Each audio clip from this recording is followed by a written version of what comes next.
just so confused. I need to think. You had your whole life to think things over. So good. Hello, everyone. Welcome to another episode of the Plot Pals podcast. Welcome to the absolute scariest, most horrifying episode we've ever done. The only one and only Shining! This movie, you've got to go back. There's just so much. Exactly. And if you can't tell, I'm kind of trying to be Jack Torrance, you know. Trying. You mastered it. It's amazing. Well, yeah, you know, the only thing I'm lacking is the bald head, but thanks to my dad, I'm halfway there, you know. In 5 years, you'll see me like the copy of Jack Torrance. It was nothing like any other movie that I've watched. Any other horror movie, for sure. Any other horror movie or any other movie, really. Like, it was a distinct, unique kind of movie. It looked like a documentary. I don't know why. No, I know what you mean. Okay, so The Shining is so hypnotizing. Right. As you say, the fact that it feels like a documentary, it's because you start just following a character. Yeah. And you don't exactly know what they're up to, but, like, you know, you're following their car. Like, that's such a documentary opening of a film, That's you know? true, yeah. Like a natural kind of, like, documentary about nature and stuff. Exactly. And then he's sitting in a room and having a conversation to get a job interview. Like, it just feels so real and untouched. It feels like the director kind of took a step back and let these things happen. Yeah. And then you cut to the family in another house having a conversation, the mom and son. Exactly. So I understand totally what you mean with it feeling like a doc. Yes, exactly. Especially because also, like, the camera usually has a perspective in a movie. You know, it says, is it the brain of, like, for example, in Oppenheimer, it's the brain of Oppie. You know, or let's say in another movie, it could be an older version of the character, like remembering what happened in their past. So it's focused on the character. True. So you're trying to figure out, like, what is the perspective of this movie? Yes. You know, and I think the reason it feels like a documentary to you so much is because it has this detached perspective, looking from the outside. Yeah, you know, that's such a good way to put it. I completely agree with you. Especially you can see it from the first scene when the camera is like it's a drone, obviously, like going above, like the angle is so different from any other, and you can feel what it's trying to imply. It's like something shadowing over this character that is going. And okay, the color of the car that is going is yellow, and it's like a happy thing, and the scene is beautiful. But why don't you feel happy? It's because of the music. I know. And the camera. The way that it's shooting the whole scene. Because it's like, as you say, beautiful mountain scenery. So you would think it would be just enjoyable, but the camera keeps going closer to the car and further away, or going off of a cliff, and then you cut to another one. So it just makes you feel uneasy, all these different angles. And as you say, the music is literally like these women screaming, like, in the background. So it's horrifying. It is. So let me just give you a quick, like, summary of the movie. It's about... Well, we don't know exactly who the main character is. They say it's Danny, the son, that is the main character. But okay, let's say. It's about Jack Torrance, this writer and former teacher that goes to Overlook Hotel to be a winter caretaker. And he brings his family with himself there to, like, do the maintenance and stuff. So the hotel is, like, kept very good until spring. But... this period of isolation that they experience there makes him become more and more like maniac and get madder and madder to a point that he tries to, well, murder his son and his wife. He has this shadow self, like this dark side to him, as everybody else does. But at that scene, like the first scenes, he's suppressing them so much, you know? He's trying to project this good image of himself. So he's suppressing that dark side. And when, like, the story progresses and we see him, like, get defeated over and over again and all that, and things happen to him, and there's isolation, there's nobody there, he shows his dark side much more and more freely. So I think at that time he was suppressing that dark side of him. But still it was there, you know. A lot of the shots at the beginning don't show him being crazy, okay? That's our projection. I disagree. Oh, wait, let me tell you. Yeah. So, for example, I think the two main reasons people think he's crazy at the beginning, and maybe you thought that as well.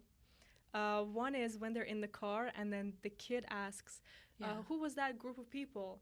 And then he's kind of smiling a little bit as he says, there were people who got stuck together and then they resorted to cannibalism. A little smile. But here's the thing. When you watch it again, first of all, the smile is barely there. You imagined it. It's true. It's barely there. And also, it's almost like a playful, it's something that you would do to your own kids.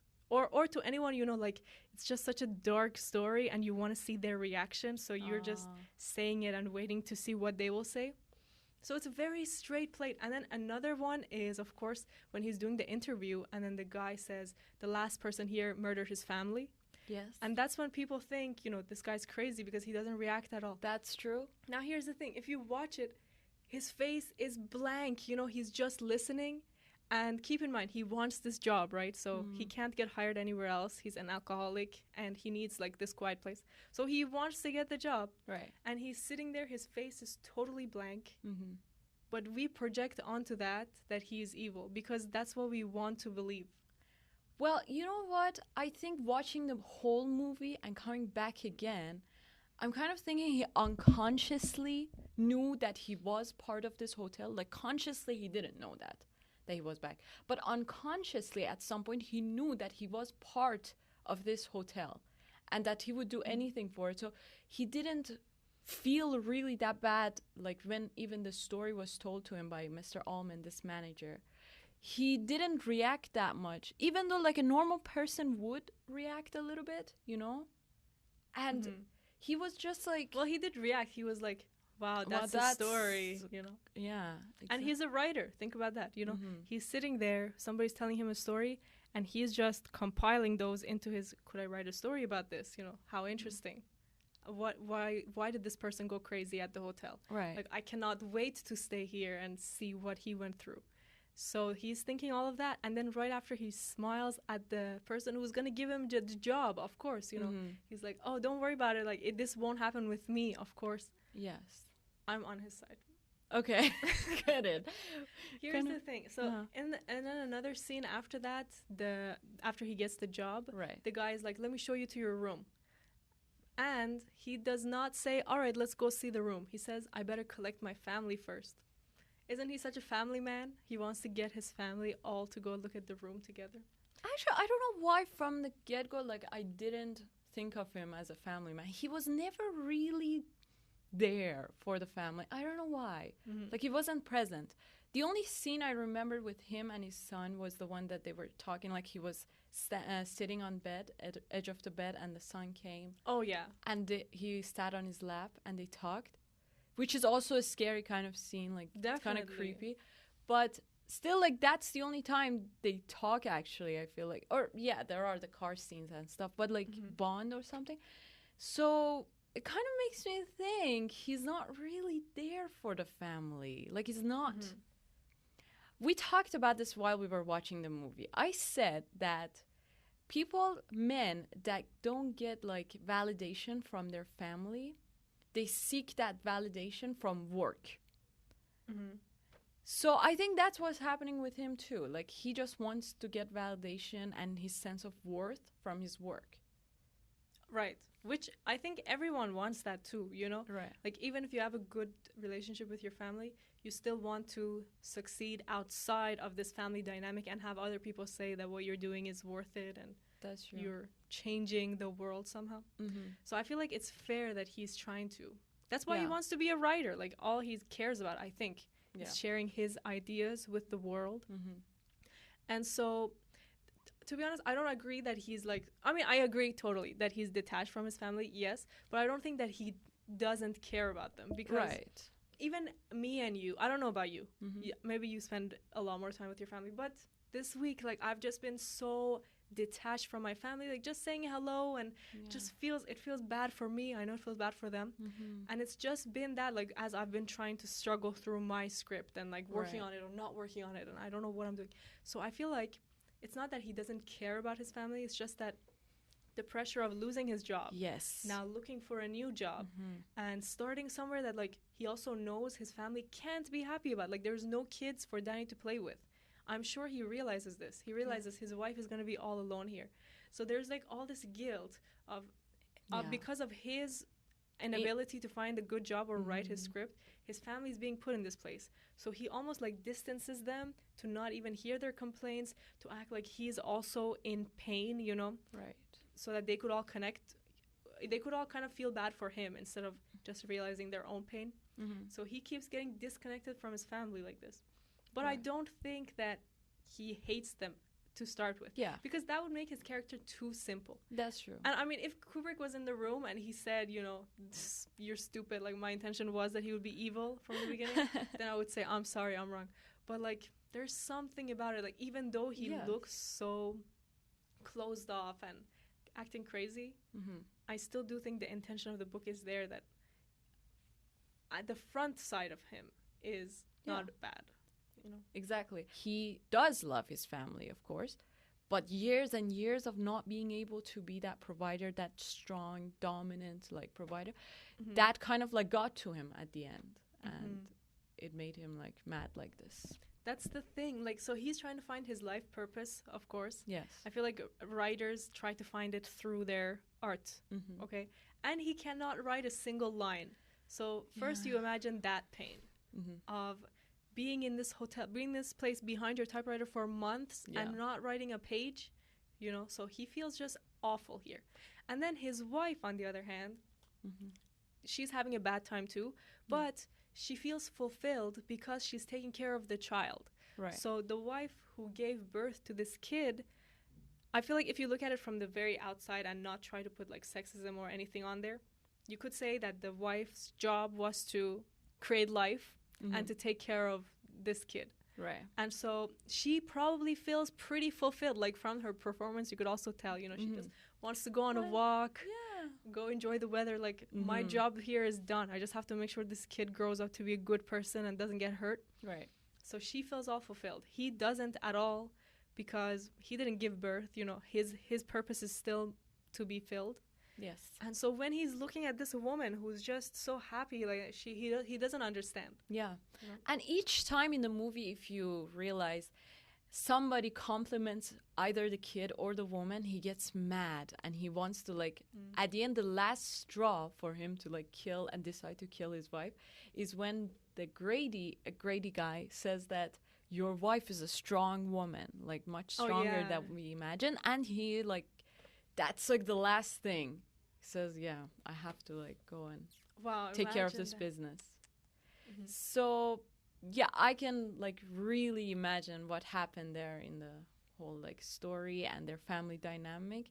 Yes, sure. His role as a man, as a husband, was to provide, and he failed that. And he also failed his business life and, like, his, you know, work life. So I feel it really gets into so you, bad you know? for him, But like, I know, here's the thing.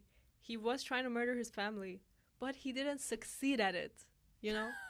He now froze what are we to gonna death. do? Like, say, oh, poor you. Whoa, I'm sorry for you. Yeah, I mean, he did not, he did become a murderer. He killed Halloran. Yes. But if he hadn't done that, I would just be like, come God back. Damn it. You're okay. Wow. Also, his acting. Oh my God, Jack Nicholson's performance. Yes, exactly. From the first scene. Like, as I say, sometimes he's just blank. So you're projecting onto him. He's not even overacting or anything, you know? It's your ideas going into his face and his piercing eyes. And then sometimes he is so over the top. Yeah. Which works still. He acts like Jim Carrey. I kind of was reminded of Jim Carrey. I don't know why. Just over the top, acting and facial expressions and hands and stuff. It's so cool. I love the acting so much. But here's the thing. When we were watching the movie, I said it so many times that I hated the acting of the woman. You know? She was so bad. What was her name in the movie? Wendy Tarrant.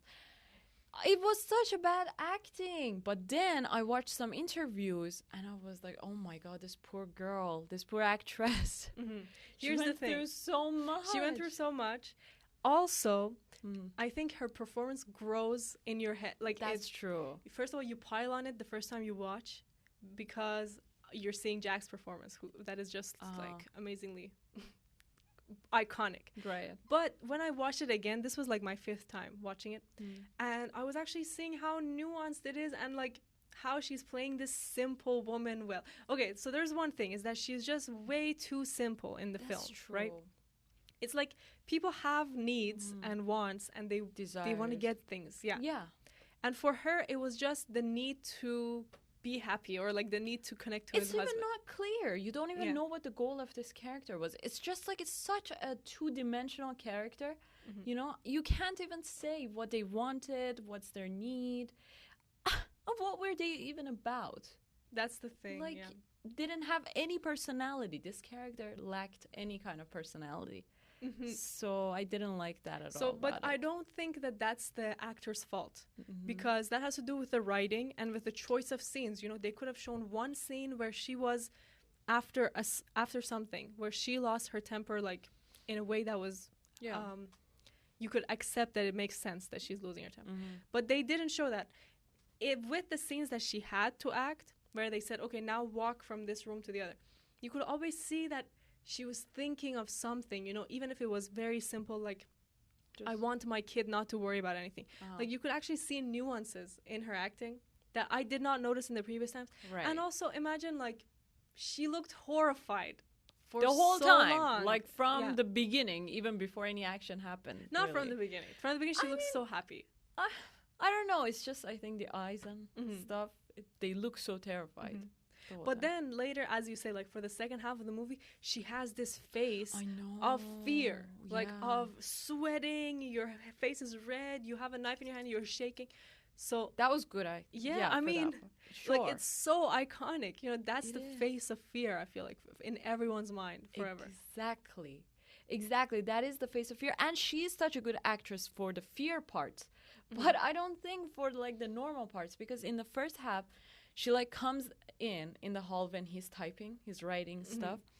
And the acting is so bad. She's like, so honey, how are you? Like, I don't know. The weather is so good. Do you want to go out? Right. Like, she talks like this. Okay, so yeah, you're right. She's, as we said, like, she's very simple in, it's not like she's trying to get something out of him. Like, so what were you working on? Like, what are you what's your plan? You know, she's not trying to interrogate him at all. She just wants him to feel a little better, I feel like. Like, she's the take carer. Yeah.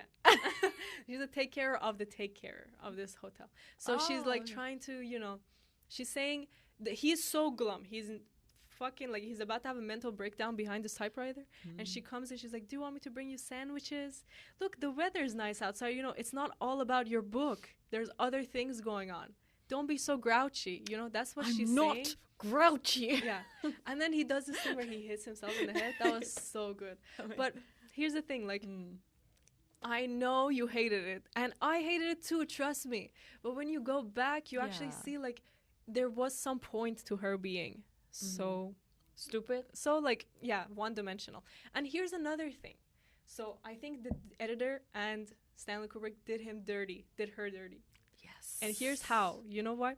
Okay, imagine, first of all, they had 127 takes of, like, some shots, right?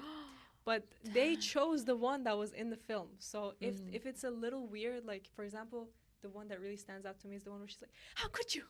How could you? Yeah, I remember. That one's not great. But, like, they chose that take, you know? They could have chosen the take. Now, here's the kicker. This is, like, awful, what they did to her. After Jack shouts at her, he's like, you know, don't fucking come into this room while I'm writing. If I'm typing or not typing, I never want to see you again. She leaves. And then they cut to a scene where she's smiling, you know? They cut to a scene she's smiling in the snow with her son. And you're just like, yes. Why did you cut to that? Like, just cut to some other thing she's doing. Maybe she's sitting alone somewhere. Yeah, you know, that's the choice of the writer and the editor. They just make her seem so stupid. Like, you got shouted at and now you're laughing, you know? Well, I think that kind of, like, I think it's actually a good choice. You know why? Because that's what happens with, like, moms and, like, strong women, really. Like, my mom was also this way, right? If there was, like, an argument or something with that, she would take us, like, out, so my dad would, like, feel really, like, have the home to himself for some time, or, like, be alone. like get the whole temper thing right and stuff. So she would take us out. We go to the park and stuff, and she would like smile and stuff. So I think that's actually good acting and good choice, because it shows that she is willing to, like, her whole world is this child, and she's willing to put a smile on her face even though she had this argument with his husband at this time. So okay, you sold me on that. Okay. But you only sold me as you're explaining it, where I imagine your mom. Okay. Because, like, the way they shot that scene, I feel like there wasn't that second layer of she's putting on a face. She just looked fully happy. That should have been the case, exactly. Or at least a close-up of her, so we could see, like, her smile and then it goes down, or anything. Yeah. But it was just, like, them running in the snow. Well, it's not really a perfect film. That's true. But it's just a classic for a reason, because it has so many meanings and layers to it, and so many like interpretations that you can get out of it. But it's definitely far from a perfect movie. So. I mean, I'm still looking for a perfect movie. Like I don't few that have come close. Okay. But definitely, you're right. Because here's the thing with Kubrick, right? Because he did the 127 takes and such like long shoots, like 1 year and 2 months filming every day for this. Every day? 6 days a week. Wow. For a year and a half, 2 months.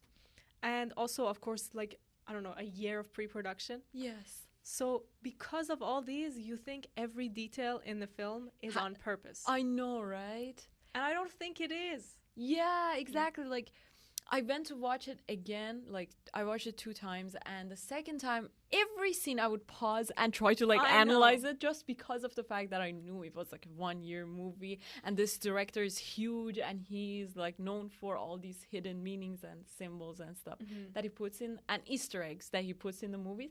So I went back and watched and tried to analyze every scene, and I was like, I don't know, maybe I'm fooling myself, like my brain is trying to fool itself, that is trying to like get some meaning from each scene and each shot. But it does, like, I can find something. For sure. Yeah. But maybe it's just because I'm like trying to look for it. And when you look for something, you'll find it. You'll find patterns, exactly. Yeah. But there's so many theories about this film. Like, for example, one theory is that the whole film is about the Holocaust. And you're thinking, like, I did not see one hint, it's like, if anything, it would be about the genocide, of these First Nations people. Exactly. But, like, where are you getting the heart? And then you watch, like, a 45-minute video of, like, oh, here's the number 42 on the painting, and that's why, there's 42 steps to this elevator, and you're just like, okay. Oh, damn. So many details that I don't buy. Here's the thing. They shot this on film, okay? Right. And think, like, even though they had the video monitor, they probably couldn't see every detail the way that you do see with the like 4K monitors today. Oh yeah. So a lot of like continuity details, let's say for example, there's a chair in this shot and then the next shot there is no chair there. Is this a big symbol? Like what does it mean? I feel like it's just because they shot it over a year and they couldn't go back and look at every frame of the film to match up. That makes those are not sense. But there's at the same time some things that are there are so many out things. there. Yeah. Oh, okay. Tell me. Well, I don't know. So maybe like with the indigenous thing that we were talking about, the whole genocide of that. There's so many arts in every scene. So there's the huge indigenous art in the hotel, like in the lobby. And then there is so many art on the floor, like everywhere. Each like flooring tiles, they're all like indigenous arts, like patterns and stuff. Everything, like in the elevator, even the elevator scene, like the elevator has those arts as well. And there are pictures and like all this stuff on the walls that are like for indigenous people. All because, the hotel was inspired by...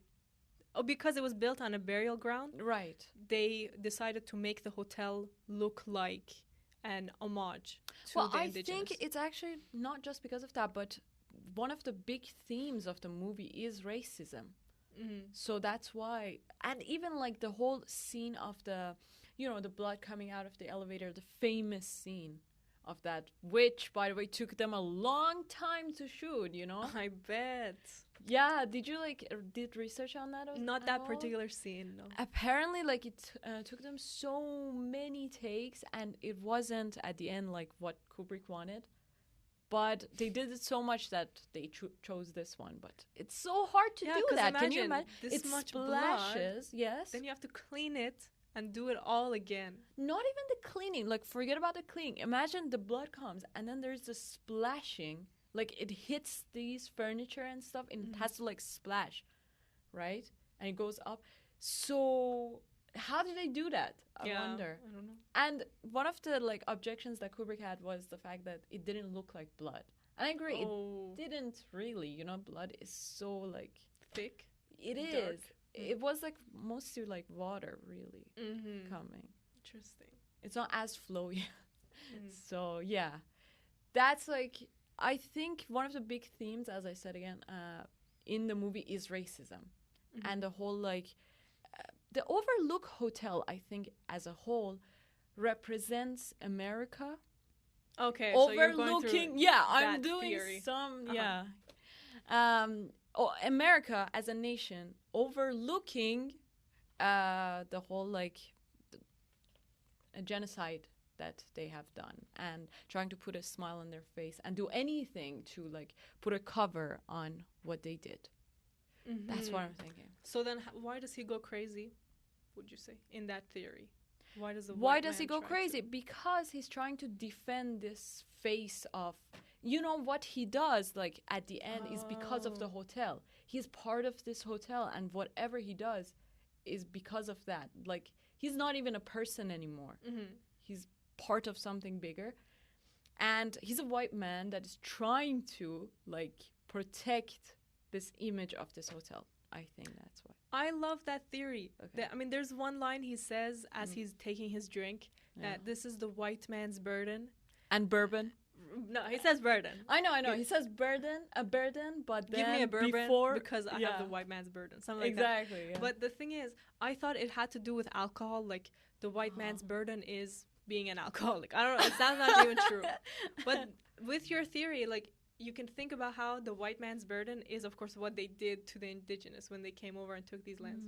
So I really like that idea of, like, one man going crazy as he tries to cover up all these things that happened in his past, in his country's past, and then it comes out. Really, it's like the elevator scene again. Like, this blood comes up anyway. It just like flows, and it doesn't matter, like, whatever they do.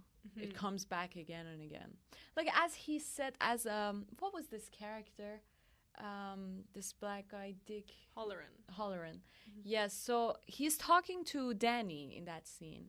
And, well, The Shining, what is The Shining? It's a power to, like, this psychic power to oversee things and, like, foreshadow and see things that happened in the past as well. So he's talking, and one of the dialogues that he says is actually, like, something that stuck with me. He says that something bad that happens is like a burnt toast. It's going to, like, leave traces, something like that. Leave traces of itself, even long after it's gone. So it's so important because these things that happen in the American history or in any history at all, like, bad things do leave traces, even if you cover it up and do that. Still, people are going to find out. And Danny was one of the people that kind of, like, called his father out for what he did. Not in a literal sense, but, like, he was able to see actually what happened and foreshadow. So I love that theory. And to think, you know, Kubrick made a movie that's about the duality of man. Right. How do you give into your evilness, or do you succumb it? Like, what if it's your fate and destiny to be evil? Then what? You know, if you're always meant to come here and kill, could you change that? Do you have any kind of fate? But then also it's about the indigenous, like, as you say, like, it's everywhere. What's it called? Symbols and hints at that this is what the story is about. So how you can have two different stories, plus it has the supernatural elements. Exactly. It's like a horror movie about the supernatural and about a hotel that is, like, haunted. And so you think. Now, here's the amazing thing. It's not scary or anything. Okay. So for the 1 year that they were shooting, most of the time they only had 10 crew members on set to make this film. 10 is so small. You know, even for the short films that we film, there's like 20 people on set every day. Wow. You know, it's like the assistant camera, second assistant camera, director, assistant director, and grip, gaffer, you know, all these people, but only 10. And that's it. So like the minimum number of people who could be on set. Right. There were like, literally can't imagine. Wow. It's just every person has to do 100 jobs, I feel like. Yes. And so with busy. A director like that, the stakes are so high and so hard. Imagine.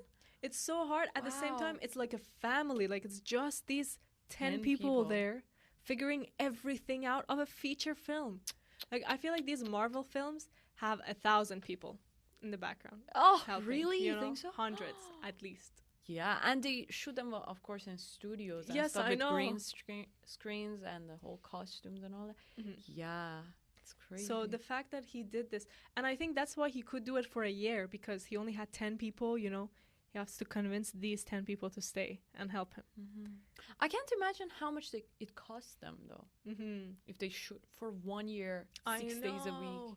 And they were shooting on film, right? Yes, that's so expensive. You said it so many times that it's like a very expensive way. So and usually, you know, they do 15 takes, kind of maximum, for one take that they use. So the ratio is 15-1. And for Kubrick, I think it was 120-1 or something like that. So all that film shot that they later, I hope, watched and edited with, you know, of course. I know. But they just never used it. That's too much. And another amazing thing I heard, I think Kubrick died in 2001 or 2002 or something like that. A year before he passed away, he was working on this film called Eyes Wide Shut. And this is another film we should probably talk about on the podcast. Sure. It's amazing. But this film he's shooting it like 20 years after The Shining, something like that. And apparently one of the actors said he was still editing The Shining while he was filming that. What a perfectionist. What? Like, let go of it already. Right. God damn. Exactly. But I want to see that version that he was still editing. You know, it must be Where so is it? good. Yeah. Yeah. Oh my goodness. This guy's crazy. No. Crazy in a good way, though. You think so? Like, he's a perfectionist in the worst way ever. He would like... What? Didn't you enjoy this film? I did, but like, imagine you working for this guy. Would you tolerate that? I will say, even Shelley Duvall, who everyone knows, you know, this is just the story, that he really tortured her on set. Yes. He was rude to her to get these performances. He didn't respect her as much as he did the other actors. You know, this is all we hear about what happened to her. Still, I watched multiple interviews of her where she said, even though this was really hard, I would never trade it for another experience. Why wouldn't I trade it? Because of Stanley Kubrick. Because he taught me so much in that 1 year. Wow. Imagine even she's saying that. Okay. So there's some method to his madness. madness. Of course, like, he's a very good director, and it's such a good person to work for in a sense that you would learn a lot. But still, you would go crazy. Like, at what cost? Right. You know? Putting your mental health, everything at stake for this Exactly. Guy. I mean, he had that ability to make people, I have the greatest story. Yeah. So he could, because he's like so smart and knows how to talk to people, he could make them literally give up their life and work with him, you know, for the rest of their life. So there was this actor called Leon Vitali. And he's a really great actor. He was in Barry Lyndon. You know the poster we have here, which we should watch? Oh, yes. So he acted in that as like one of the main cast members. And imagine, like, he was, of course, very proud to be in a Kubrick film. And everyone is so happy. It looks amazing. Once the film is done, he loved working with Kubrick so much that he gave up acting and became Kubrick's assistant. What in the world? Until Kubrick's death. Wow. So then he worked with him with every film. And for example, for The Shining, he interviewed 5,000 kids and filmed those interviews. Oh my God. And sent them to Kubrick so he could find his Danny. Wow. Imagine 5,000 interviews.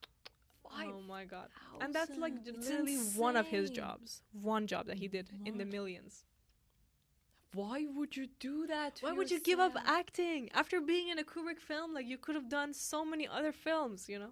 And he was a good actor. Yeah. You know, it wasn't like, oh, he was kind of bad, like he got lucky. Wow.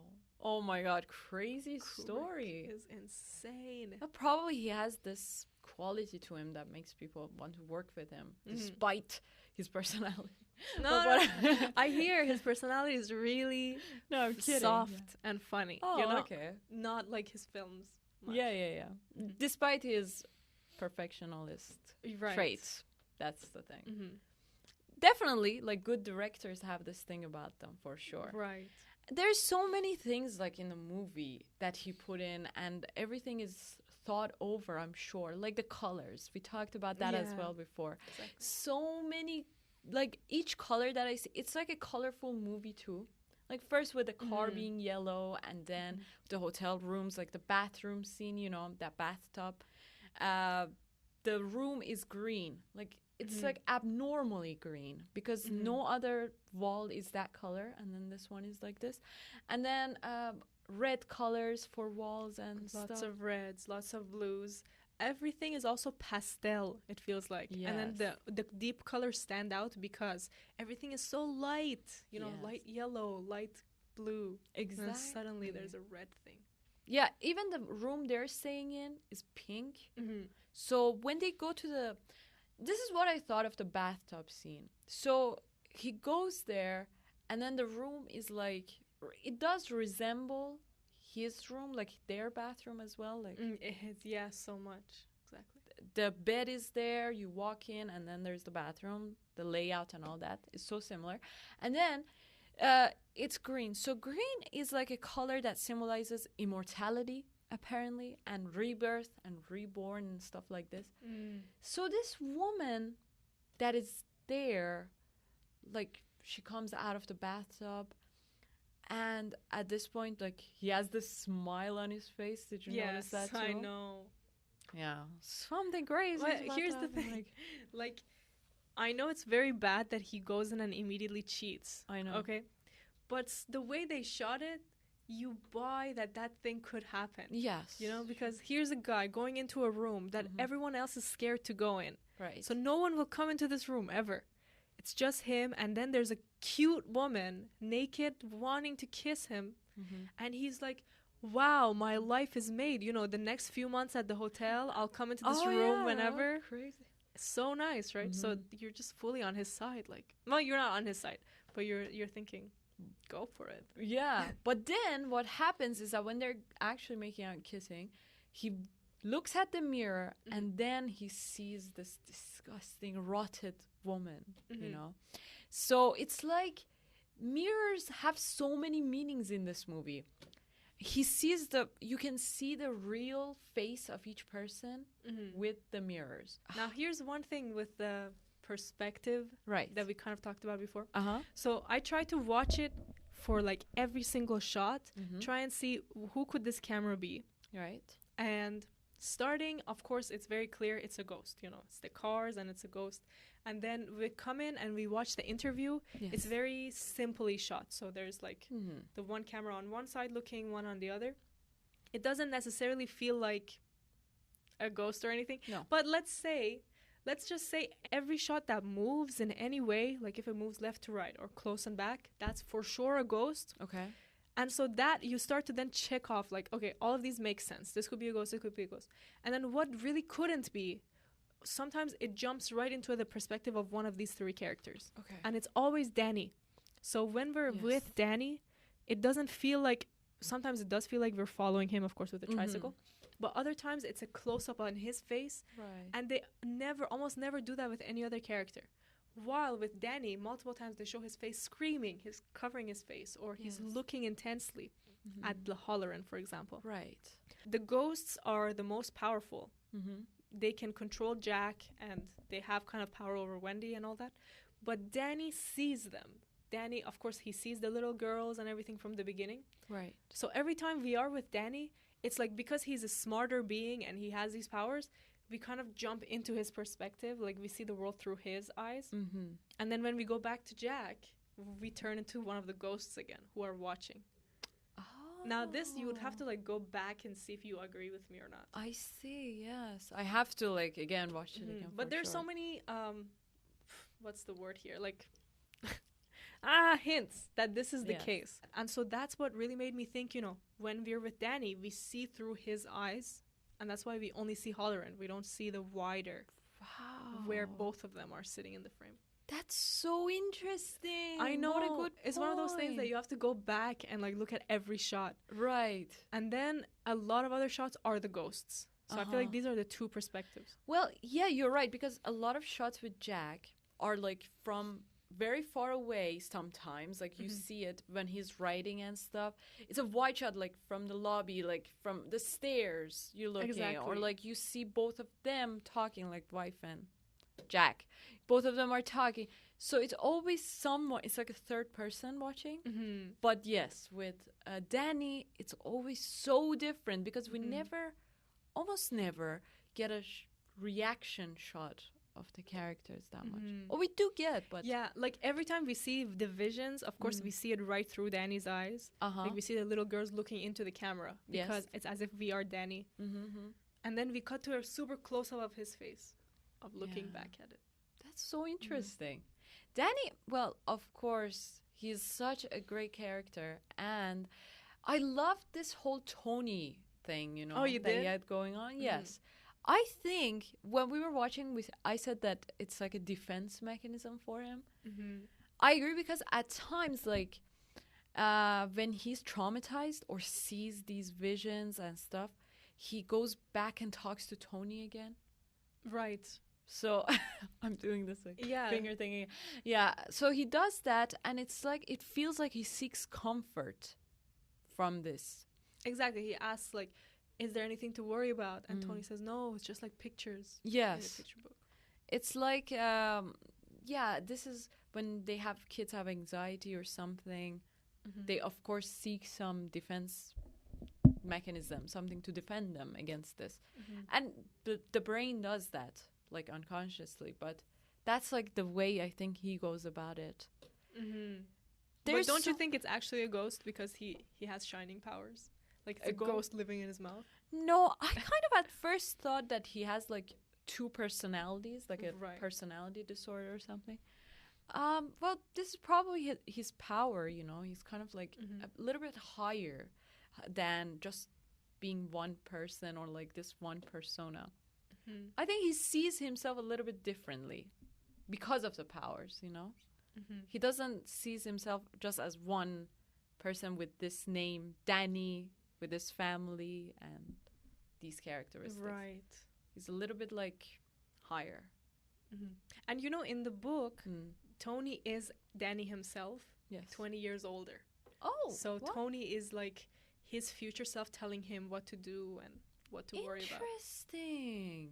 That's so cool. Didn't know that. Wow. The book is kind of... Yeah, the book is so crazy. There's a miniseries, actually. Yeah. With this, The Shining. And it was, like, more approved yes. by the writer. But I don't know how good it is. We have to watch that as well. Here's the thing, there's one thing to get the approval of the writer and have it be matching to the book. And it's another thing to make a film that's so visually hypnotic that you have to keep going back to. That's true. That is even, not the same as the book. Exactly. Like, Stephen King is a master writer. And Kubrick is a master director. That's you right. know, if you want to make a movie, you got to go to Kubrick. When you want to read a book, you got to go to Stephen. That's so true. I don't think really he has a say in how a movie should be, So, yeah, I think The Shining is, of course, the classic, the best one ever, yeah. But the book still, as we said, like, more realistic characters where they start really good and then the hotel turns them evil. Yes. Whereas The Shining, the movie, did not care for realism that much. It didn't, like, of course, they're not being fantastical, like having big ears or anything, but they're not real people. They are this three kind of eccentric. One of them has magical powers. One of them is a little crazy on the inside. One of them married a crazy guy, Yes. So they're not normal, and they're not supposed to look realistic. They're not supposed to talk realistic. They live in this fucked up world where there's ghosts.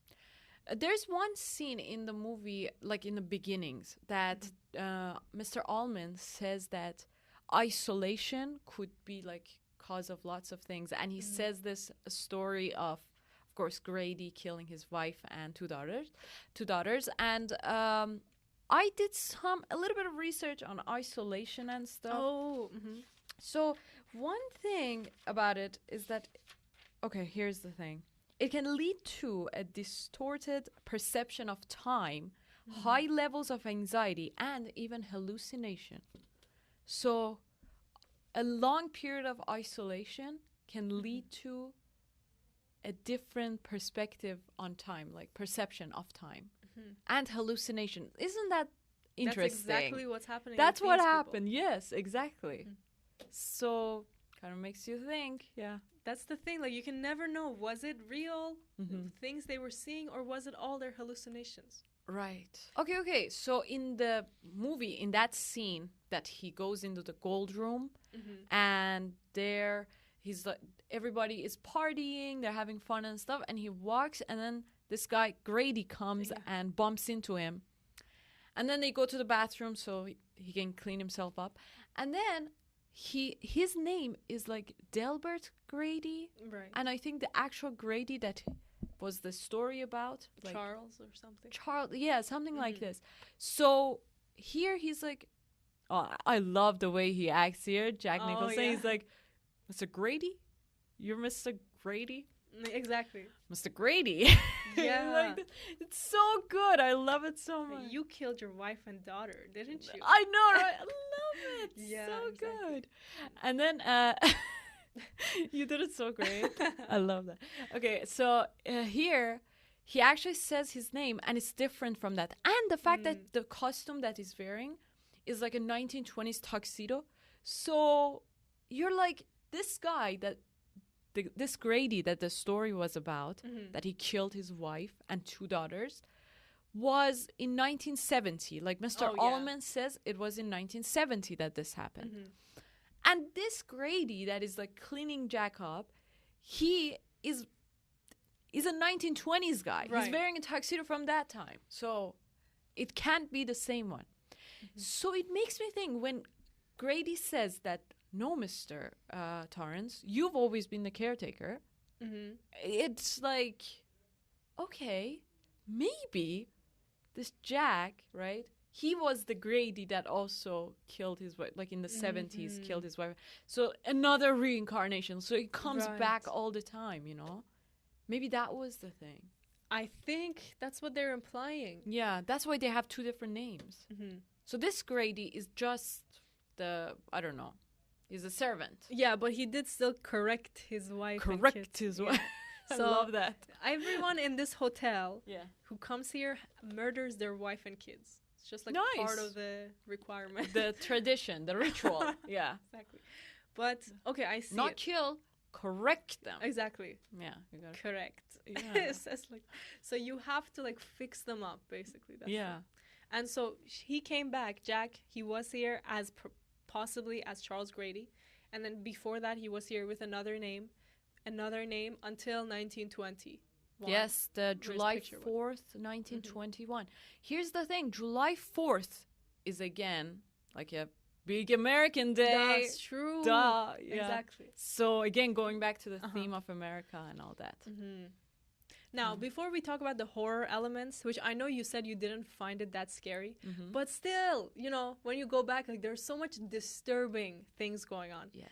And to consider that it's all bright, you know, they're not using the jump scare or like the going into darkness. What is there? You know, they're not using those tricks at all. And still there's so much scary about it. Yes. There's one theory that you brought up that I loved, like it kind of really made me understand this reincarnation thing. Okay. So I would love for you to talk about it a little bit. Okay. It's the one where you keep coming back to learn the same lesson. I feel like that's exactly what's going on here. So, you know, in spirituality, they say this a lot, that we are this like souls that we're just one. Like I am you, you are me, and we're the same people we're life basically, and we come to this world as humans to experience ourselves. Each human, 8 billion humans on this world, and we are just one. One who are put in different circumstances, and that makes to see the world from that perspective. Right. And see like how we can grow. So it's like a challenge. It's like a game, you know? It's like, it's exactly like one person trying to, again, going to the video game, you know, analogy. Yes, it's like one person trying to like go and play these characters. Or imagine you having a dream. So when you're having a dream, right, you see all these characters and events happening, but you are the real one. You are the only person. All these characters that you see in your dream, those are all you. Right. So what if this world is also a dream, and then there's just one person behind it? So all these characters are just the imagination of one person. Right. Just exactly like a dream that you have at night. None of those people exist, actually. Those are all you. So if we are just one person, it means that we are the same, right? We are like all the same. We are all on one level. There's no competition. There's nothing. And then that means that we just come back again and again. So that whole thing about Jack reincarnating and stuff, I think it makes so much sense. You know, his soul is kind of like stuck in that hotel. I did say that we are one, but we also like are kind of like separated in a sense of we are given souls, each of us, and we have this responsibility to grow that soul to a very like high conscious level, and that is like our sole responsibility in life. Our sole responsibility. I know, what a pun, yeah. And then, so it's like our responsibility in life is to grow that soul and to like make it learn its lessons. So if a soul doesn't learn its lessons, it's going to come back again and again, you know, in different forms until, this is what I've heard in spirituality a lot, until you're at a level that when you die, you're like, I'm so fulfilled. I don't want to go back to the earth anymore. I have no desires anymore. I have no more desires as a human, or I don't want anything more from this earth. I want to go back to what I was before, the pure life consciousness, whatever. So it's like Jack is nowhere near having that. Yeah, and even if you think about yourself, even like as a soul, you think of yourself, I'm sure if I die, I still will come back as a human because I will not have grown that much as a soul. But there are like people in history that have grown so much, like so many poets, so many like Iranian poets or like philosophers and people that, prophets, you know, that have soul has grown, that I'm sure after they die, they're like, they have no more desires to come back to the earth anymore. Yeah. And maybe that's why they say, you know, why do the good people always die quickly? And maybe it's because, you know, once they die, another version isn't born the next day. You know, it's not like every day that we have a Hafiz born or a Rumi or like a prophet. Because once they die, they leave this earth. And so then the next person who's born is like the reincarnation of somebody who murdered his family and is like trying to learn his lessons. That's so true. We're like, why do the good ones always go? Because they're moving on. So then now we're kind of like forming our own theory on what the world is all about. I know, but isn't it so exciting? It's so cool. It's just, I think it's crazy. It sounds crazy, but it's so true. I feel like I truly believe this is like what's going on. Of course, like it could be so much different and it could be all like not true. But it gives me so much comfort and it makes me think like, we should make a new religion, the Plot Pals religion. Oh, for sure, yeah. Any form of, you know, like influencing and stuff is kind of like a religion, yeah. Oh, that's true. Follow our religion. Exactly. But it's a positive message. So, like, as long as you work on yourself and get to some kind of understanding of yourself and the world around you, and you share that with a couple more people, you've, reached your life's purpose. That's true. And so, as you're saying, so Jack did not at all, Jack's soul, I feel like, is still stuck. He hasn't grown. He's so low level, He's still like on survival mode. Mm-hmm. He hasn't grown like that. Mm-hmm. And probably he won't. Like, it took him 100 years and still is stuck in that hotel. That's true. Coming back again and again with that haunting picture. So many people say that this movie didn't have a very resolved ending, but I feel like it was such a good ending. Like, it definitely gave me all the answers I wanted to have. Like, not all of them, but it was enough for me to like have my own conclusions. That's very true. Yeah. I was kind of annoyed at it maybe towards the first few times I watched it. Right. But here's the thing. First of all, it makes you keep going back because even if it doesn't answer some things, there's enough details in the film that you think if I go back, I could find them. Right. And so you keep watching and watching. And then, as you say, you can form your own theories based on these like sections that he's left us with, these crumbs. Right. So it's enough to understand, so true, yeah. The person who was trying to murder his family dies. Mm-hmm. The family survives and goes on to try and fix up their life. Yes. Another person who had the shining dies. Yeah. Sad. And the hotel keeps on going. On, yeah. It's just like this, an ongoing haunting place that goes on. Mm-hmm.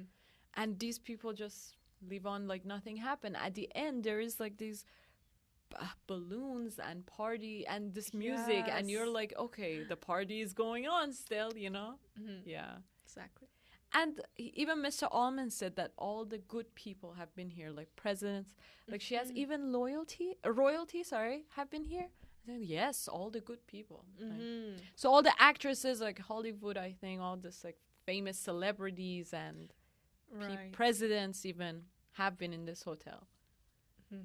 It's not going anywhere anytime soon. No, no, I don't think so. There are so many good scenes like with him. Like I love the scene with Grady, of course, when he's talking. That's like the moment of realization. That's the big moment of the movie. Right. It feels like, all the answers are in that one scene. Exactly.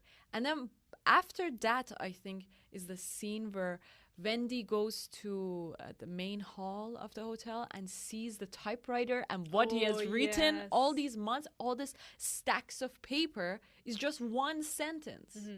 And it's all work and no play made Jack a dull boy. Mm-hmm. Makes Jack a dull boy, I think. Wow. 500 pages of that. And it's like in different formats. So beautiful. It's so beautiful. It's like patterns and everything. Yeah. And here's the thing. So Kubrick made his assistant, which I could be wrong or right about this. Okay. His assistant was his daughter. So Oh. Maybe I'm wrong here. Okay. But he made the assistant type up 500 pages of this sentence instead of like reprinting it or scanning it or anything. I don't know if that existed back then. But, you know, you So think much. that's so gruesome and what's the point? But that scene is one of the most famous in the whole world, I feel like. You know, it's like flipping the pages and it each looks different, you know, instead of just all being the same sentence. Exactly. It's like in a poem version, like format, or like, I don't know, like a So book cool. format, novel format. It's so good, so creative. It's like it goes to one word per line and then 2 words per line, and it's like patterns creating. Right. So iconic. And it gives you the answer. Like all work and no play makes Jack a dull boy. It's like, yes, again goes back to the fact that, of course, he doesn't work that much. He's actually playing so much. It's like, I don't know, this whole addiction thing, it just shows that he just feels maybe like, he doesn't feel good about himself. He doesn't have self-esteem. Yeah. That's for sure. That's one of the things that it shows. And the fact that, he thinks that he has this responsibility for the hotel, even though he doesn't do anything about it. And the writing thing. The writing is not going so well for him. So it also, I think, contributed a lot to his madness as well. Like, imagine how crazy you have to be to keep writing that sentence over and over. about 8 hours you're just sitting there. And meanwhile, you're telling your family you're writing your story. That's why I think he was crazy from the beginning. That's one of the reasons. Because from the first scene, like from the first time that they're alone in the hotel, he starts writing, right? He starts his writing project. And imagine the stack of paper was this much, you know, it was thick. So he's been writing that from the beginning. That's why I think he was mad from the beginning. You know, he was mad from the start when he came to the hotel. Well, you know, there was at the beginning, I love the scene so much. They show him being a writer, where first they show the type. Yes, exactly. Like Bam, with the music. It's so dramatic and so true. Like 30 seconds before that, the wife is sitting with the lunch and is like, you know, it's so easy. I'm sure you'll come up with an idea. Right. It's just about writing every day. And he's like, he looks deadly. He's like, you don't know anything about writing. You're a fucking stupid bitch. Why'd I marry you? And like, I understand all of that because people always say, like, just come up with another idea. You know, write your script. It's easy. Yeah. Just finish it. And then they cut to the daunting, bam. Here's a typewriter that's empty. Gross. You write then, you know? Well, you know, I love that scene so much because it just shows the essence of writing, you know? Yeah. How terrifying it is, like the typewriter being there and this whole dramatic thing with the smoke and the cigarette and all that. Yeah, and the guy's going crazy. And he's just playing. Yeah, he's just playing and having fun. Of course, procrastinating and all that is a part of writing too. So yes, that's true. It's such a good one. And of course, only a writer can come up with a scene like this. So yes. Who wrote this screenplay? Kubrick and another one. Yes, Diane Johnson, who was a writer. Oh, really? Okay. Like a novel writer. Wow. And this was her first screenplay. Oh, no way. Wow. Okay, I read the screenplay as well. It's so simple, though. Here's the thing. The screenplay that's available, it's the post-production script. So it's the one, you know, they already shot it and they inputted all the things they shot.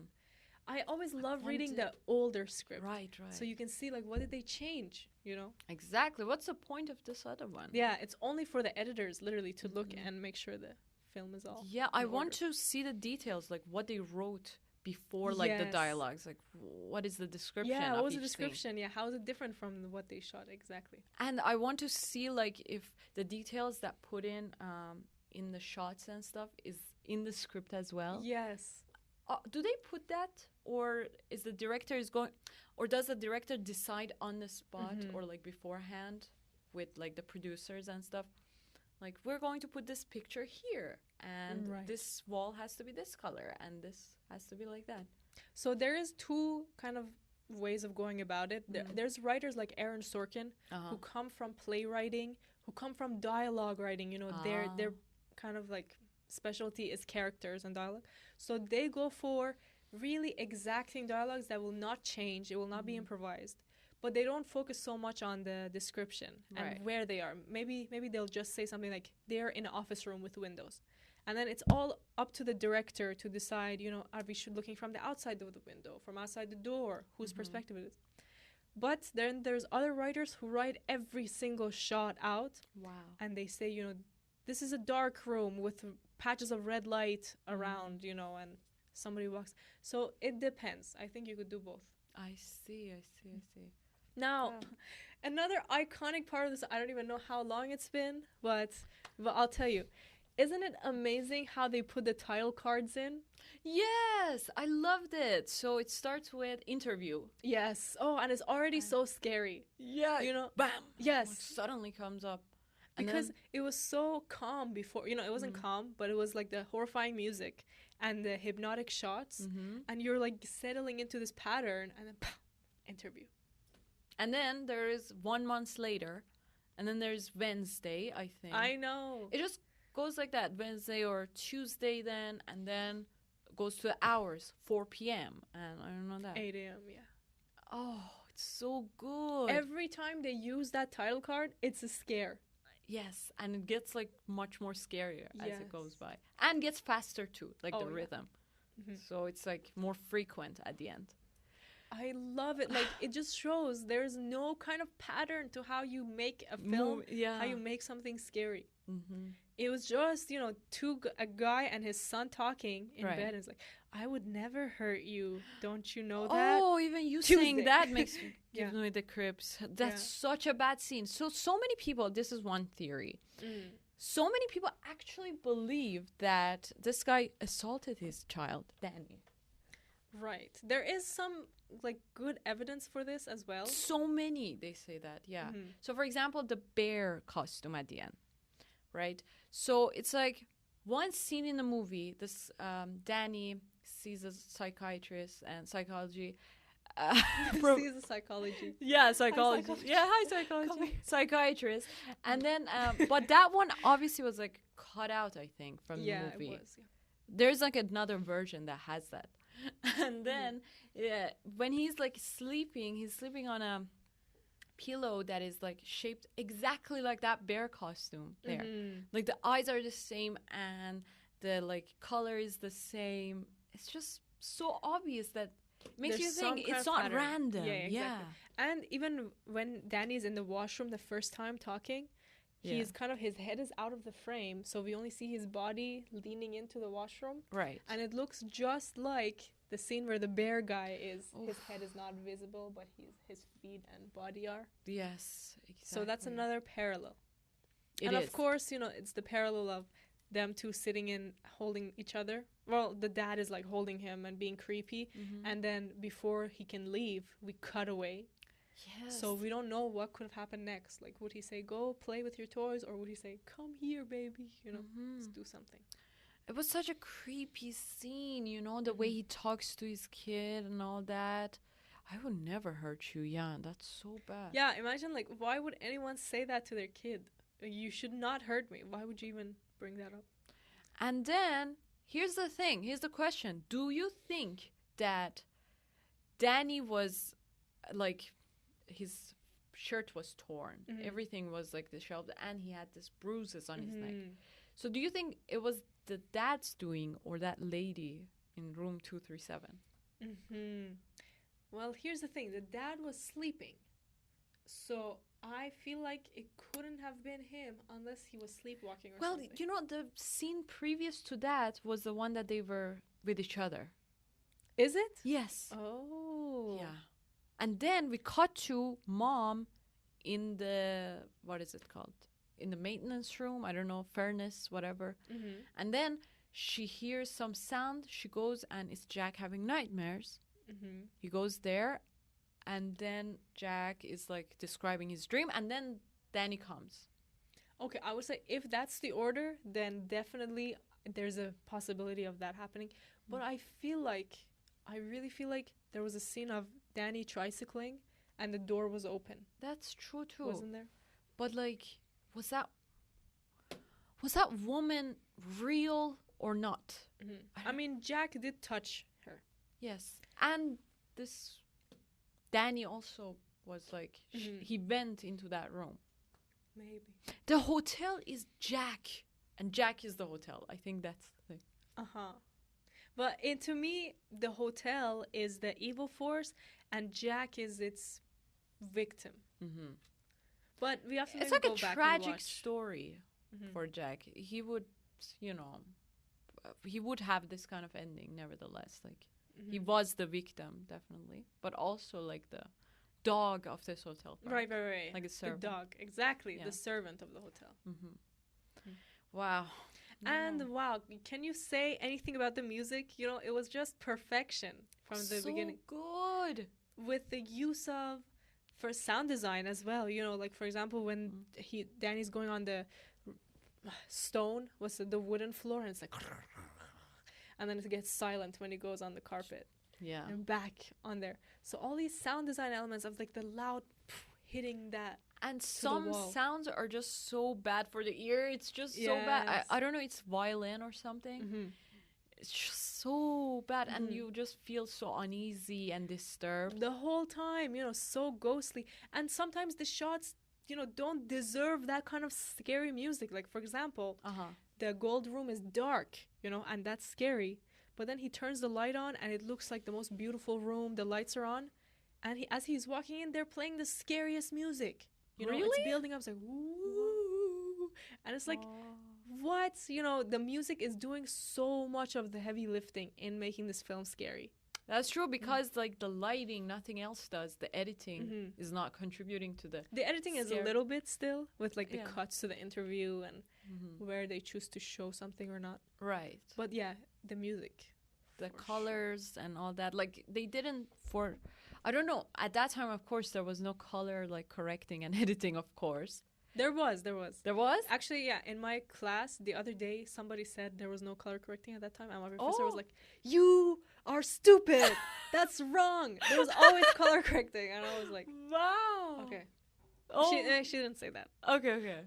Oh my God, like, you know what she meant. Thank God I wasn't there in that class. I would have just been. She would have judged you so hard. Oh yeah. Oh my God. But apparently, yeah, there was color correcting. I don't know. With films. Yeah. Okay. I guess. Literally, like, this moment happened in the class. Damn. All right. Thank God I wasn't there to embarrass myself in front of everyone. But just for the audience. Yeah. But as you say, you know, it was so bright. So no scares in terms of colors. Right. Maybe scares in terms of the acting, where, like, you don't know if you trust Jack or not. Yeah. Oh, another thing. So I watched this video that pointed out all the times Jack looks into the camera. Oh, yeah. Did you watch that? Yeah. Wow, so interesting. So, you know, of course, there's the one where he's looking right at the bottles and at Lloyd. But then there's all these other ones where he looks just for a second. Just for a second, like.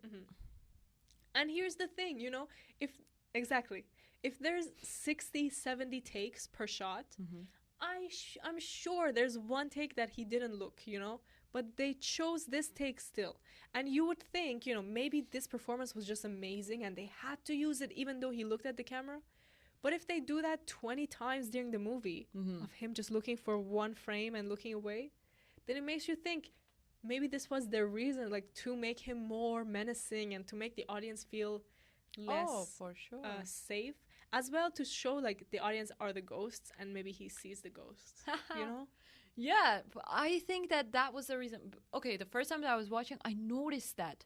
I realized, like, even though it was for a second and I didn't know anything about the movie beforehand, I could feel it. Like, the times that he was looking at the camera, I felt so uneasy. Especially the time that there's this time he's talking to Lloyd. That's the first time he actually looks at the camera for a long time, you know? He's like, puts his hand on his face. Yeah, and I love that. Oh, Lloyd! Yeah, you know, like this. And then it's like totally like he's in center, looking straight into the camera. That part is so bad. And then the other times it's so subtle, but even though it was the first time that I was watching, I noticed that. When he's having the dream and he's on the ground. Oh, the nightmare, he looks at the camera for a second. Yes. It's so bad. It's so scary. So interesting still. I wonder, like, when you do so many takes, you would think that you would forget. Right. I mean, maybe it wasn't intentional. I don't know. Yeah, again, like, maybe we're just overanalyzing it. Maybe it was a mistake. It happens. But whatever it was, it contributed to the scariness of and horror of the movie. The last intense part of the movie is when he is like running after Danny in the maze. Oh, I love that part. Yes, there's so many good shots in that part as well, especially like after Danny runs away from the maze and he's like escaped, and then he has just this axe in his hand, you know, and he's walking and there's light in front of him, but the camera is behind him, so it's like he looks like a shadow with an axe, and it's just the blue lights because the snow is like, snow is so white, and then the blue light reflects on it. So it's just so beautiful. I remember, you pointed that out while we were watching. Yeah. That's beautiful. I'm like, I see it. It's such a good shot. I love that. Even though it's a murderer, you're like, you look aesthetic right now. But here's the thing. Right. 2 shots, so that one plus 2 other shots really make the maze scene stand out. Okay. So first we're behind Danny, and he's running, you know, and we're in the Steadicam, so we're so smooth behind him, as if there's fucking like a ghost or the guy following. Right. You know, and we turn the corners, and it looks just like the tricycle part. Yes. You know, looks just the same.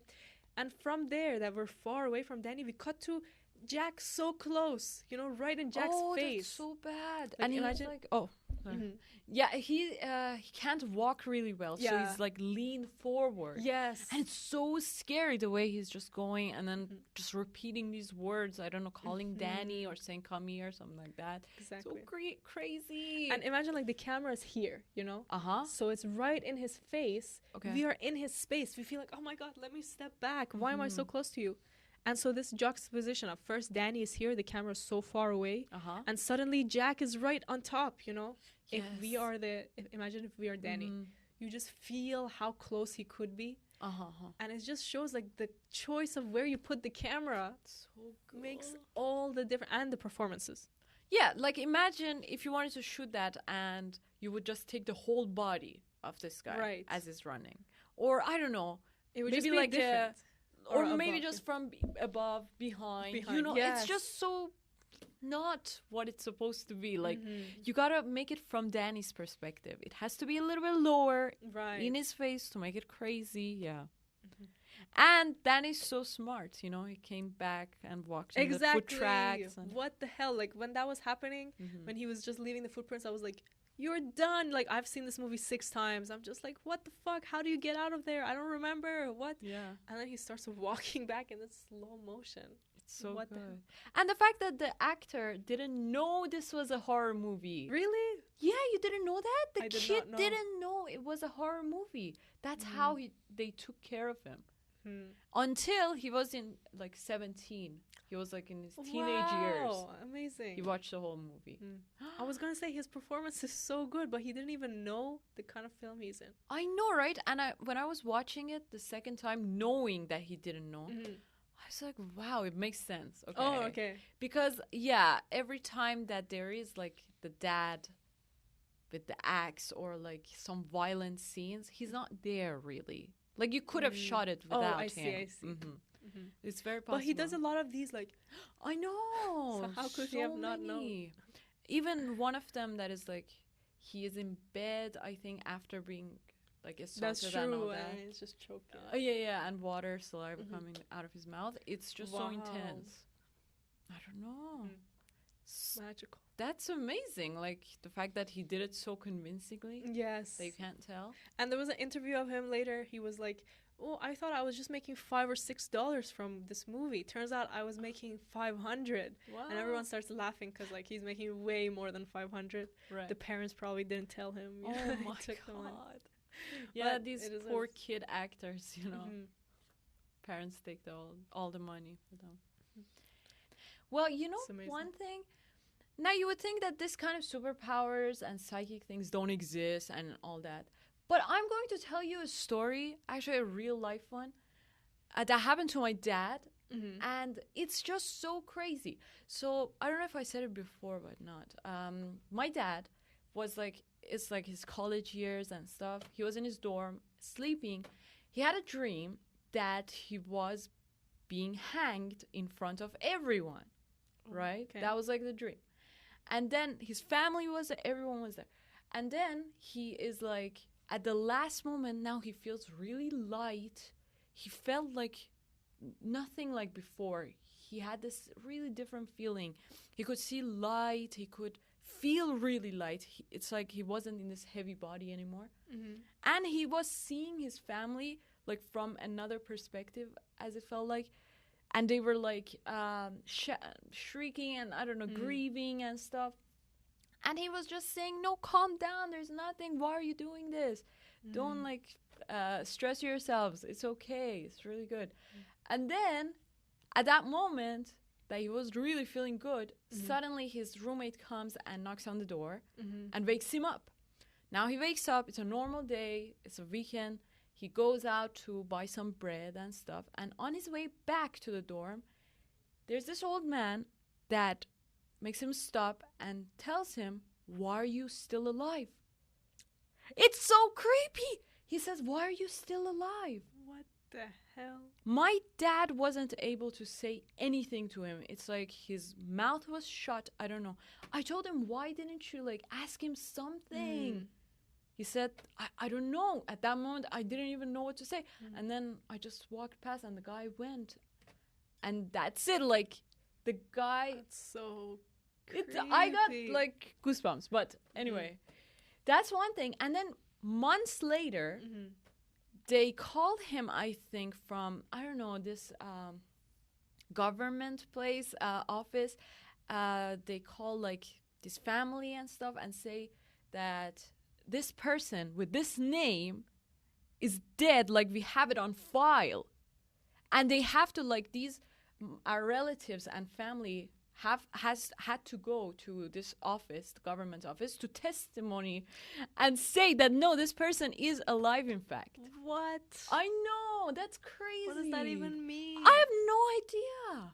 Oh, I got so many goosebumps. Oh, wow. As I'm saying. So he had a dream that he passed away. Right. And then somebody called him out on a dream, which like they should have never known about. Yes. But then months later, they say that somebody with your dad's name and last name had died. Right. And that your family should see if this was your dad. Yeah, and they had to come to the office and like sign that this person is alive, in fact. So fucked up. I know. It's like a whole story in itself. It is. And now it feels weird to go back to The Shining, even though, you know, it's an amazing movie, but like taking reality to go back to. Well, I think the performance of acting, Danny was... Yeah, exactly. When it's reality, like, you kind of wonder. So, but a fantastic film Ida, that you can never get enough of. Exactly. And it grows in your mind. Okay, now, can we talk about some things that you didn't like? Because, like, we can say, you know, it's an amazing movie. Right. But there's some things that still stand out. Like, for me, I can't get behind the bear costume, like, bare ass. And he's I don't know, doing some bad thing with another guy. Yeah. What? Like, that took me right out. You know, it was just funny. It was not scary or anything. Yeah, I don't know what the intention was exactly of that. Well, you know, there's one thing, okay? At that time, 1920s, of course, homosexuality was so looked down upon. Right. So, I don't know, like, these people that are, like, famous maybe, or... Was he supposed to show a famous guy? Like, the guy in tuxedo was maybe like a famous person. And I mean, these people have died, right? Because everyone who is here has been murdered. Or has killed themselves or suicide or something. Right? That's why their ghosts stay. Oh, that makes sense. Or why else would the ghosts of that hotel be there? Yeah, because they would have died somewhere else or anything. Okay. But they died here. So that's interesting. Maybe in the 1920s, somebody murdered these two who were just having a party. Wow. Maybe. Was the guy's head bloody? I can't remember. This tuxedo guy. No, there was another guy. Okay. And there's these two. And then there's another guy that Wendy sees as she's running around the hotel. And there's this guy that has this cut on his head and his face. And he's holding the drink. Yes, with the blood, I think. That's kind of silly. That's kind of silly too, yeah. I don't know. It doesn't go well with the whole concept. Like, what happened? Like, the whole part of Wendy seeing those ghosts, I feel like didn't match. Especially because, like, everything was so serious at that time. Like, was that after the axe murdering? Do you remember? Yes, it was after. Exactly. So it was, like, so intense. And now suddenly Wendy's being stupid. Like, she's running around the hotel looking for Danny. You sent Danny out. Like, what are you doing here? Go outside and look for her. So she was just running around, and it didn't make a lot of sense. And they cut out something smartly. There was this shot where she goes into the basement, and there's, like, a lot of skeletons all dressed up in suits. No. Yes. That's so bad. So bad. They cut that. Like, it kind of makes it so comic and like a cartoon, mostly. Yes. Which this is not. You know, it's so sophisticated. If we could go back in time, like, I would suggest Kubrick to not have even though, like, it's on my place, but I don't think Wendy should see the ghosts. Yeah, same. That would make a more, like, impactful thing for me. Yeah, or at least maybe Wendy just sees the blood coming out of the elevator or something. Yes, you know? Something like that. As huge, like something huge that happened here. And has been, like, buried under, or, like, people have tried to, like, hide. So something like this, huge. But the ghost, you're right, like, it just takes away from the... questioning of like it gives you an answer and it doesn't even satisfy you. But at the same time, with the blood coming out of the elevator, I so wish it would hit Bendy's feet or something, you know, like it would cut to the blood coming towards her. It just seemed like she's seeing a vision, which again is fine. Like if they want to imply that even she is now seeing the visions. But if they wanted it to be real, like as if the elevator is now bleeding, they should have shown the blood somewhere else, don't you think? Yeah, like instead of just that one shot. I think it was just so hard for them to get that one shot that they just took it and overused it, you know? Yeah, every time. So many times, yeah. That's true. Sorry. Here, we're just going to cut this, and put this here, yes, put this there, I there. know. Sprinkle it, you know, everywhere. Exactly. That's what they did, I'm sure. I think so, literally. Like you get one good thing and that you're so proud about and you just want to use it, you know, all the time. Good point. If it was just for Kubrick, he would have just used that part, I think, for the whole movie. Nah, Kubrick, we got to give him more credit than that. Anything else that you kind of couldn't stand? I'm trying to think. Yeah, again, with the acting of the woman in the beginning, I didn't like that. And what else? There was just some choices they made that I would have made different choices. But that doesn't necessarily mean that it's wrong. Okay. But, like, for example, again, we did talk about this, but the Halloran and Danny talking, it just felt so off to me how it kept cutting back and forth and didn't pull back. Please pull back. I want to see. But then if we go into the theory of it's Danny's point of view, it makes sense. It's just a different choice they made, you know. And here's what I don't make sense of. Okay, here's the thing. This guy that has the shining power, he comes into the hotel to save these people, or like he senses something is wrong. And you would think he has the power, so he would see that he's going to be murdered here. Yes, exactly. I think that was a kind of out of character, out of the story, you know. He got killed by Jack. He got killed so easily. So easily. Like, what's the First point? of all, he was in a different country or something because he got on a plane. So he was there, but somehow he found out there's something wrong at the hotel. But he couldn't find out that somebody's going to murder him or like somebody's there with an axe or anything. So that's unrealistic as hell. It is. And here's the thing. I read a treatment where Halloran survived at the end. Oh. And Halloran was the one following Danny in the maze. Damn. What? Yes. That's crazy. And then Wendy killed Jack away earlier. So I'm wondering, you know. Oh, that's so cool. Is it? It is. I mean, I don't know about Jack, like Wendy killing Jack. But Halloran going after, that's such a plot twist. That's true. It's so good. Because it's like, you know, the guy Danny was alone with at the beginning for so long. And now he is the one who was ultimately the evil guy. You would think like someone that has the shining power is a good person, but not necessarily. Right. So now I'm wondering, you know, did they 1 month before shooting that scene decide, okay, no, we want Jack to go into the maze? And so quickly they wrote up a new version where Halloran comes and is immediately killed. You know, maybe that's why it didn't feel developed that much. The only reason I think Halloran came there was just to leave the, the car there. So they could escape. That's the only reason for his existence. Yes, and giving some like exposition towards the beginning. Yeah. So, Kubrick, you could have done better. I think so too. Yeah. It just felt so. But at the same time, like it also, some people think that it adds to the racism theme that they were talking about. So he kills this guy there, and he's a black person, and it's all about America, right? So it's like a modern day racism happening instead of the indigenous one. So you could kind of go for both, you know. There's enough in the story that you could take any bad thing that happened that's like not amazing in terms of story and put it towards the theme. Right. So that's good. But I so love this new version that you talked about. It's such a good plot twist, you know? It kind of like maybe he feels this competition, like this Danny also has the shining power. I don't want that. I don't know. Oh, that's cool. Something like this. It's just a plot twist, and I love that. You know, I like that as well. But then Wendy killing Jack so much earlier on. That's not good. That's not good because, you know, we were building Jack up the whole time of becoming evil. So if suddenly this lady just kills him, then it feels really anticlimactic. That's true. Maybe like, okay, here's the thing. Maybe this guy comes to the hotel and then runs after Danny and stuff, but then faces Jack, and they have like a thing, and Jack kills him, and then Jack goes after Danny. Right. I don't know. Like both of them sounds a little comical, but yeah, I see what you mean. Yeah. So somehow both of them follow Danny, and then Danny outsmarts them in a way to make one kill the other, and then.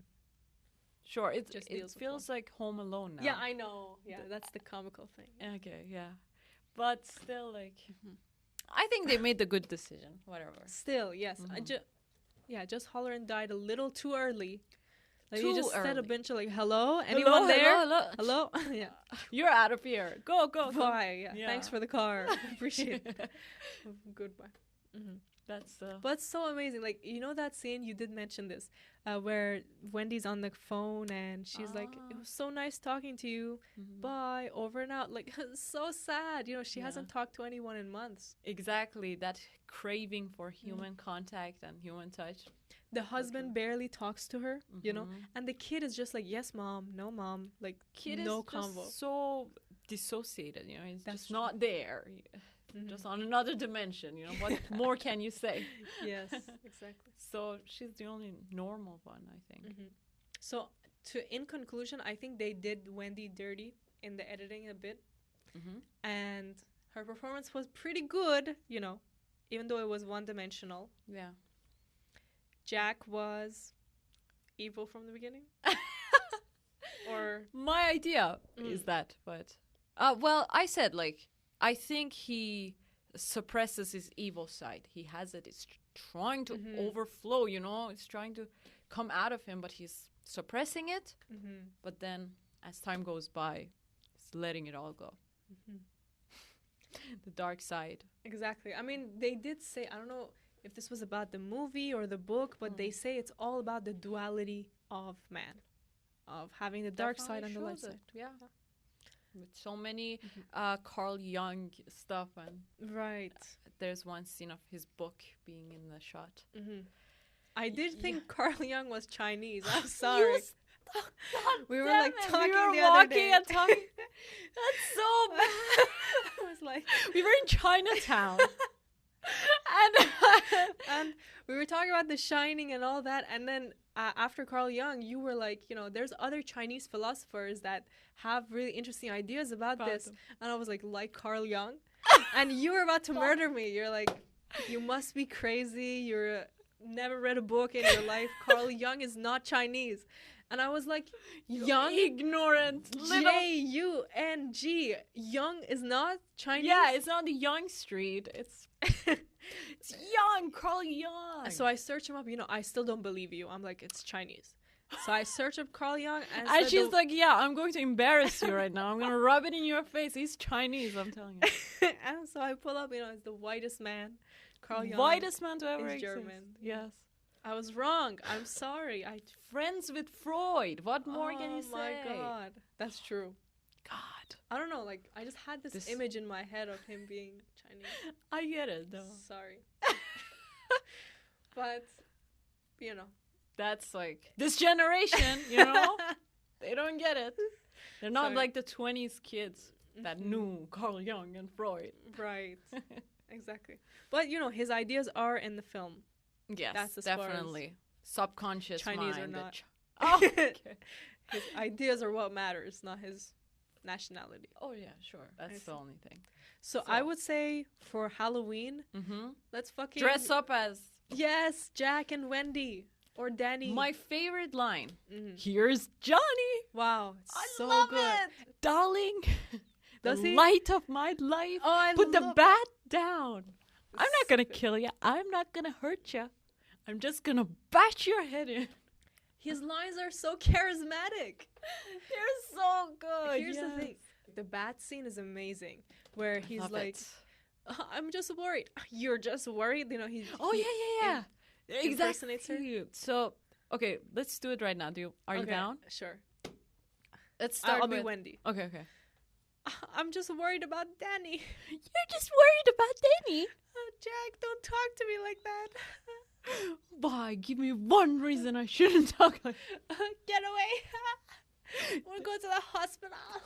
Oh, you want to go to the hospital? Go away. Oh, Danny. Benny shouldn't be. Darling, put the bat down. Duh, go away. What else does she say? She's just like, crying. So there's one line that she says that, I'm just so confused. Oh, yeah. Like, I'm just so confused. I need to think. You had your whole life to think things over. So good. Oh, my Lord. Yeah, okay, we'll do that scene. I love it for so sure. much. And she keeps doing this bat thing. Like, stupid. stop And she's moving so it around. miserable. Like, Yeah, she's not even hitting. Like, she's just far away. Like, but I love her acting. Okay. Listen. Yeah. It's the If director's your husband fault. was doing something like that, you would be like this. So. Exactly. Okay. Yeah, I get it. I would be. Like, seriously, you know, So if you funny. watch The Shining and you hated Shelley Duvall's acting, give it another chance. Like, watch every scene and consider what she is doing as a person who's trying to bring her family together. Yeah. That's all. Thank you so much for watching this episode. Thank you. I wonder how long this will be. Could be super. I know. But we talked about, you know, lots of different theories and ideas about characters, and we want to hear what you think. Yes, please share Tell with us. What is your opinion of The Shining? I know it's the favorite of so many, so go ahead and say. And here's the thing. It has so much to go back to. So if you watch it again, let us know what you agree with about the perspectives, what you disagree with. Yes. Which theories do you think are there, or which theories you agree with that we talked about? Give us your proof. Change our mind. And have a happy Halloween. Yes. Have a great Halloween. Watch all these great movies. And subscribe to our channel for more videos on movies and stuff to come up. Exactly. And books. Yes, sure. Very, very exciting. So see you on the next one. See you guys. Thank you. Bye. Here's Johnny.